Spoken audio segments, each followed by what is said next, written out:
નમસ્કાર દોસ્તો, વિડીયોમાં ફરી એક વખત તમારું સ્વાગત છે।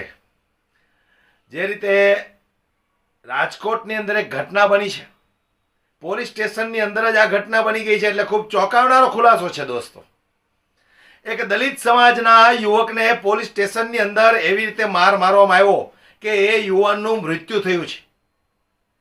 એમના સગાવાળાઓનું એવું કહેવું છે કે પોલીસ સ્ટેશનની અંદર એમને ઢોર માર મારવામાં આવ્યો છે। એ યુવાનનો વાંક શું હતો એ કોઈ હજી ખુલાસો થયો નથી, પણ એમના જે સમાજના લોકો છે એમનું કહેવું છે કે આ યુવાન એકદમ નિર્દોષ હતો। પોલીસ સ્ટેશનની અંદર એમને ફસાવીને લઈ જવામાં આવ્યો, ત્યાર પછી એમને ઢોર માર મારવામાં આવ્યો છે અને એ યુવાનનું મૃત્યુ થયું છે। ત્યારે એમના સમાજના લોકો એકત્રિત થયા છે અને પોલીસ સ્ટેશન પહોંચ્યા છે। પોલીસવાળા પાસે એમણે માંગણી કરી છે કે ભાઈ અમને તમામ સીસીટીવી કેમેરાના ફૂટેજ બતાવો કે અમારે આ યુવાનનું મૃત્યુ કેવી રીતે થયું। ત્યારે પોલીસવાળા કેવા ગલ્લા તલ્લા કરે છે એ સંપૂર્ણ માહિતી, સંપૂર્ણ વિડીયો હું તમને બતાવવાનો છું દોસ્તો। પણ મારે થોડી વાત કરવી છે ગુજરાતના ગૃહમંત્રી હર્ષભાઈ સંઘવીને કે પોલીસ સ્ટેશનની અંદર આવી ઘટનાઓ બને છે, એના પર કેમ કોઈ એક્શનો લેવાતા નથી। ઘણી બધી વખત આવી ઘટનાઓ બને છે, કોઈનો ગુસ્સો કોઈની ઉપર ઠાલવવામાં આવે છે, ત્યારે એમના વિરુદ્ધ કાર્યવાહી કોઈ કરતું નથી। વધુ ને વધુ કદાચ થાય તો એમને સસ્પેન્ડ કરવામાં આવે છે, એ પણ થોડા સમય માટે, પછી વળી પાછા એમને નોકરી પર લાગી જાય છે, ફરી એક વખત આવા કામ કરી બેસે છે। ત્યારે હું ગુજરાતના ગૃહમંત્રી હર્ષભાઈ સંઘવીને કહેવા માગું છું કે આવી ઘટનાઓ જો વારંવાર બનતી હોય અને તમે સોશિયલ મીડિયાની અંદર આવીને ફક્ત એટલું કહીને વયા જાઓ કે ભાઈ બીજી વખત આવી ઘટના નહીં બને એનું અમે ધ્યાન રાખીશું, તો હવે સાહેબ આ ચાલે એમ નથી। આ તમારું નિવેદન હવે ચાલે એમ નથી, કારણ કે વારંવાર તમે છટકવા માટે એક જ પ્રકારનું નિવેદન આપીને વયા જાઓ છો કે બીજી વખત આવી ઘટના નહીં બને, અમે એનું ધ્યાન રાખીશું। પણ ક્યાં સુધી જનતા પીસાતી રહેશે? આજે જે જનતાના રક્ષકો છે એ જ ક્યારેક ક્યારેક ભક્ષકો બની જાય છે, તો જનતા કોની પાસે ન્યાય માટે જશે? ત્યારે આજે વડોદરાની રાજકોટની અંદર જે આ ઘટના બની ગઈ છે અને એમના સમાજના લોકોએ પોલીસવાળા પાસે સીસીટીવી કેમેરાના ફૂટેજો માંગ્યા છે, ત્યારે પોલીસવાળાની કેવી હાલત થઈ ગઈ છે, આવો આપણે એ વિડીયોને વિસ્તારથી જોઈએ દોસ્તો।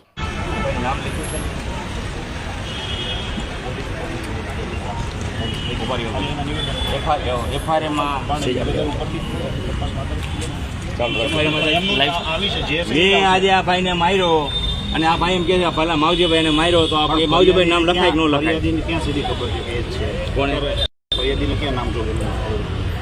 ફરિયાદ ઉપરથી તપાસ થશે, તપાસમાં જે નામ બહાર આવશે એવું શું કામ કરો છો ભાઈ? બે સાક્ષી છે સાહેબ, સાંભળો સાહેબ, એ ભાઈ ચિરાગભાઈ સાહેબ, બે સાક્ષી છે, બે સાક્ષી છે, બધા 2 મિનિટ સાંભળો, હું તો બધા બોલવાનું હોય ઉભા રહ્યો તો પેલા ફરિયાદ લેવાની તમે બધાય બોલી લો।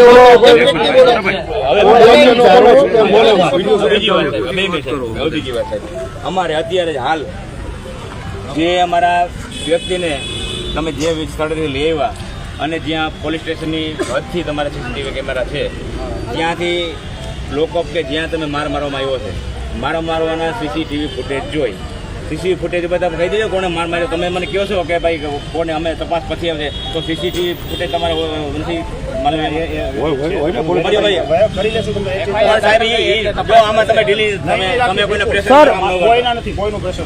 અને કોઈનું માન રહેશે પણ મર્ડર કેસમાં કોઈનું માન નહીં રહેશે અને અમને એટલે નબળા પણ ન ગણો।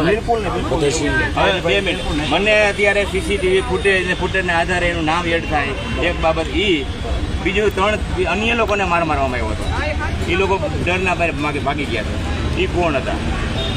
એ આ પોલીસમાં કોણ કોણ મારવામાં હતા એ અમને વાત કરવામાં આટલી અમારી માંગણી છે। કાંઈ વાંધો જે છે નેચરલ સાહેબ, ગુનો દાખલ નહીં થાય ત્યાં સુધી ડેડ બોડી ઉપાડવાની, ડેડ બોડી નથી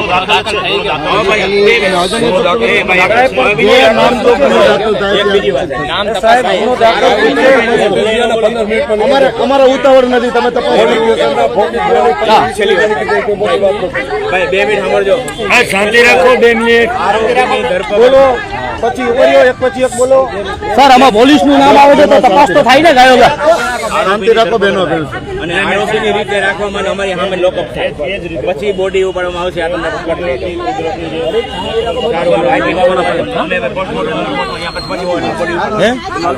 માવજી હા પેલા તો 302 લગાડો. હા હા આપણે કલમ જે લાગુ પડે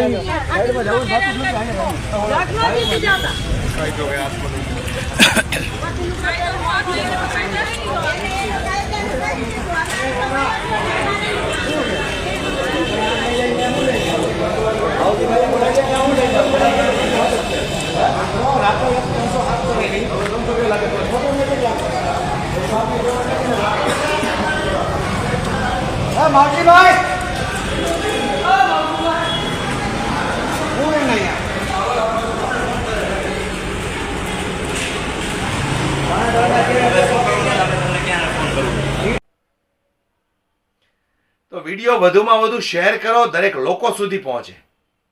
ક્યારેક ક્યારેક એવી ઘટનાઓ બની જાય છે કે જેમનું આપણને માયનામાં નથી આવતું. આજે જનતાના રક્ષકો જ ભક્ષકો બની જાય તો જનતા કોની પાસે ન્યાય માટે જશે? નેતાઓને તો કાંઈ પડી નથી જનતાઓની. જનતાને એક હવે પોલીસવાળા ઉપર થોડો વિશ્વાસ છે, તો એ પણ આવી ઘટનાઓ પછી વિશ્વાસ અવિશ્વાસમાં બદલાઈ જાય છે. માટે હું પોલીસવાળાને પણ વિનંતી કરું છું કે તમે કોઈ બીજાનો ગુસ્સો કોઈ બીજા ઉપર ન ઉતારો. આવી રીતે તમે વગર રિમાન્ડે ઢોર માર મારો છો. વ્યક્તિનું મૃત્યુ થઈ જાય ત્યાં સુધી તમે મારો છો. તમને લોકોને શરમ આવી જોઈએ. તમે ખાખી વર્દીનો આ રીતે ઉપયોગ કરો છો. જનતા તમારી ઉપર આશા રાખીને બેઠી છે કે ભાઈ અમને સૌથી પહેલા અમે પોલીસ સ્ટેશન જશું અને અમને ત્યાંથી ન્યાય મળશે. ત્યાંથી નહીં મળે તો અમે સુપ્રીમ કોર્ટ જશું, હાઈકોર્ટ જશું. નેતાઓ પર તો ભરોસો કરાય એવું છે નહીં હવે. પણ તમે એક જનતાના રક્ષક જ્યારે ભક્ષક બની જાય છે ત્યારે ખૂબ દુઃખની વાત છે. હું દરેક પોલીસવાળાને કહેવા માંગુ છું કે જો આવી ઘટનાઓ બંધ નહીં થાય તો એક સમય એવો આવશે કે જનતાને પોલીસ પર પણ વિશ્વાસ નહીં રહે સાહેબ. માટે આવા જે કિસ્સાઓ બને છે એને રોકી દો સાહેબ. લોકો તમારી પર વિશ્વાસ કરીને બેઠા છે. વધુમાં વધુ વિડીયોને શેર કરો, દરેક લોકો સુધી પહોંચે, દરેક લોકોને ખ્યાલ આવે કે કેવી રીતે પોલીસ સ્ટેશનની અંદર આ લોકો પોતાની ફરજ બજાવે છે.